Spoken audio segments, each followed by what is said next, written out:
retrouve pour une nouvelle vidéo. Aujourd'hui on va faire les livres que j'ai lus au mois de juillet. Ça va être je pense une vidéo assez courte. Du coup on retrouve premièrement La femme de ménage voit tout, qui est le tome 3 de la saga La femme de ménage de Freda McFadden.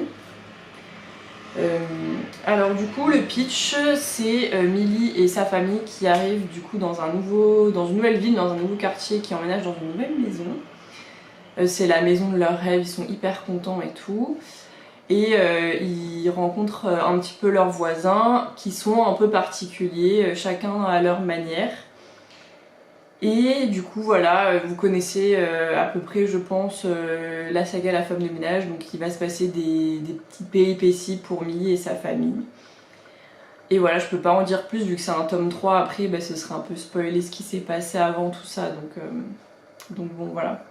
Je lui ai mis 4 étoiles et j'ai trouvé que c'était vraiment mieux que le tome 2. J'avais bien aimé le tome 1 parce que c'était vraiment la découverte de l'écriture de Freda McFadden. C'était au tout début, donc le livre on n'en parlait pas beaucoup, donc il n'y avait pas le truc de waouh, il y a des plot twists et tout bazar. Donc je savais pas quand je l'ai acheté à quoi je m'attendais, c'est pour ça que j'ai été très surprise du tome 1 et que j'avais beaucoup apprécié. Le tome 2, j'ai beaucoup moins apprécié un peu l'histoire et même les personnages, j'ai trouvé qu'ils étaient moins bien écrits et des redondances, je sais pas. J'ai moins apprécié. Par contre celui-là, j'ai bien aimé découvrir Millie et sa famille, son rôle un peu de protectrice de ses enfants. Et voilà, j'ai beaucoup aimé, donc c'était pas la perfection non plus, hein. Mais voilà, c'est pour moi, je pense, dans mon top 3 du coup des livres de Freda McFadden que j'ai déjà lus. Il y a La femme de ménage 1, après il y a le 3 et en dernier il y aura le 2. Voilà. Pour continuer dans mes lectures du mois de juillet, j'ai eu le privilège de lire L'abeille et Northanger de Jane Austen. C'est mon deuxième roman, je crois, de Jane Austen. J'avais pas forcément apprécié Orgueil et Préjugés, du coup j'ai été un peu dubitative sur celui-là, mais c'était pas du tout la même chose. J'ai beaucoup plus aimé. Du coup ce roman parle de Catherine Morland qui part de chez ses parents avec des amis à ses parents, qui l'emmènent à Bath.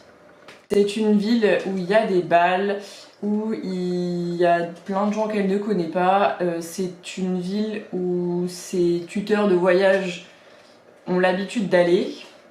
Et du coup, ils y retrouvent leurs amis là-bas. Et elle fait la connaissance de plein de gens. Donc il va y avoir des amitiés, il va y avoir une ou plusieurs histoires d'amour. Ça va être, voilà, c'est un peu les péripéties à la Jane Austen qu'on connaît, mais avec plein de rebondissements, et ça j'ai trouvé ça vraiment très bien. Et sur mon application du coup qui suit mes lectures en cours, il y a marqué d'une plume ironique, Jane Austen édifie une parodie du roman gothique en vogue à l'époque victorienne et critique l'influence de ceux-ci sur l'imagination fertile des jeunes filles. Du coup c'est volontairement tourné un peu en dérision, et plusieurs fois dans le roman on a Jane Austen qui parle directement au lecteur, qui dit si la protagoniste principale était une héroïne, elle aurait fait ça, mais en fait ici elle fait pas ça. Ou alors vu que notre protagoniste n'est pas une héroïne, du coup elle a préféré prendre cette décision là plutôt que celle-ci qui aurait été prise par une vraie héroïne, tout ça. Du coup j'ai trouvé ça un peu sympa, il y avait un peu d'humour en même temps dedans, et c'était un peu un roman aussi d'aventure enfin pas d'aventure, mais où on nous parle beaucoup, on nous décrit beaucoup les paysages, les gens, les ressentis, et j'ai trouvé ça vraiment beaucoup mieux que Orgueil et Préjugés. Je sais plus combien je lui ai mis par contre. Et du coup je lui ai mis 4 étoiles et demie sur 5. Et pour terminer, j'ai lu Les morts ont la parole de Philippe Boxeau, que je n'ai pas avec moi vu que je l'ai déjà vendu sur Vinted.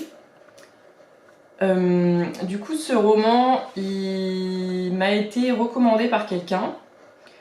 Du coup, ça m'a donné envie d'en savoir plus. Et j'ai également vu les vidéos de Guillaume Play sur la chaîne, je crois que c'est Légende, ou Legend, je sais pas comment on prononce, où il recevait Philippe Boxeau qui parlait justement de son métier avec quelques anecdotes et quelques questions un peu sympas. Et ça m'a encore plus donné envie, donc j'ai sauté le pas d'acheter son livre.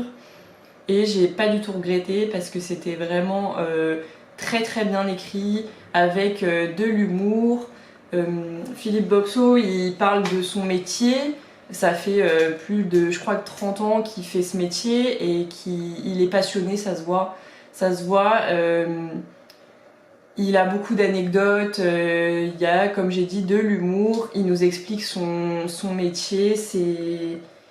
Et c'est pas gore. Voilà, je m'attendais à, comme c'est un Philippe Boxeau, oui, j'ai pas dit, mais c'est un homme qui s'occupe des corps à la morgue, qui est médecin légiste plus précisément, et du coup on pourrait potentiellement s'attendre à ce que ce soit un peu gore vu que ça parle de cadavres au final, mais non, j'ai pas trouvé en tout cas que ça l'était.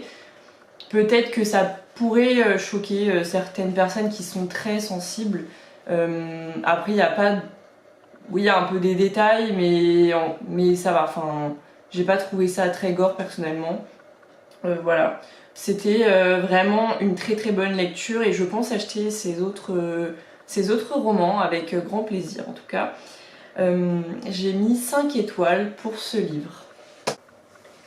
Et voilà, c'est tout pour cette petite vidéo. J'espère que ça vous aura plu. N'hésitez pas à me dire si on a des lectures communes du coup dans les commentaires et à me dire ce que vous en avez pensé. Je vous laisse là et on se retrouve pour une prochaine vidéo. A plus!